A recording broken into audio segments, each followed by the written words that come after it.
dúvida nenhuma, sem dúvida. Pelos relatos dele, para nós, formalmente, ele disse 9 pessoas. A doutora Kelly, inclusive, disse há pouco que ele tem traços de psicopatia, é isso, doutora? Isso, ele apresenta realmente um discurso, quando interrogado, de uma pessoa com um desequilíbrio, com uma fala muito fantasiosa e uma frieza absurda. Ele relata, efetivamente, todos os casos em que ele cometeu o homicídio que estão sendo apurados aqui pelo 6º DP, com requintes de detalhes e com uma frieza absoluta. Porém, com relação aos outros crimes que ele alega ter cometido e que isso vai ser investigado, ele já relata de uma forma um pouco mais superficial. Mas ele chega até a mencionar ter usado em alguns homicídios veneno, de peixe, enfim, são relatos e é uma fala que faz com que, com a nossa experiência, observemos que é uma pessoa que realmente tem essa personalidade doentia. O doutor Roberto também participa aqui dessa coletiva, se eu pudesse explicar para a gente esse detalhe, que foi o crime do caso que aconteceu em dezembro, né? Que ele acabou comunicando que havia matado a vítima, é isso? Isso. E aí, ao inquérito nosso, esse inquérito, vocês já ouviram o relato da doutora Kelly e do doutor Juliano, responsável pelo inquérito, e o que a gente pode falar desse caso, eu tenho 34 anos de carreira.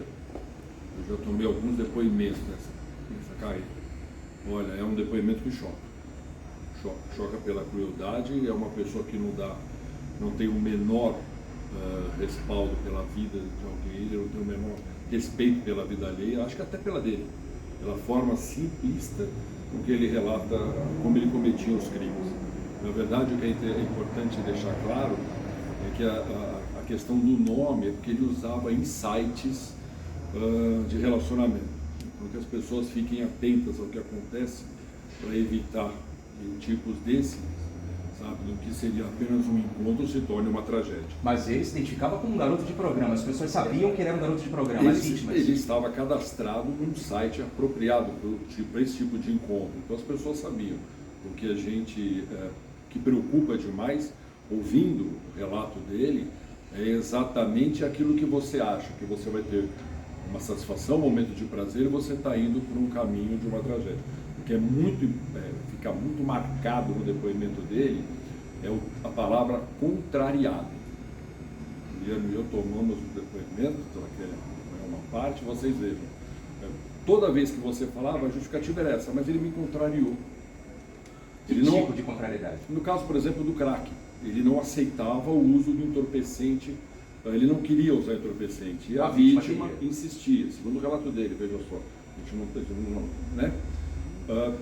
E só esse fato deu a facada pelas costas, perfurou o pulmão, ele mostra inclusive a manobra, tá certo? Ele trabalhou numa empresa, por exemplo, de transporte de valores, é um quadro assim muito complexo e choca, mesmo com a experiência que a gente tem, sabe, que a gente vai somando ao tempo da carreira, é um depoimento que ficou muito marcado. Esse crime que acontece numa casa que ele mesmo aluga para fazer, por assim dizer, atendimentos, ele sai dessa casa com a vítima morta e avisa depois de uns dias que havia um corpo no imóvel. Sim, mas esse não foi o primeiro. O primeiro caso dele, ele lá para o Juliano e para mim, se dá aos 19 anos.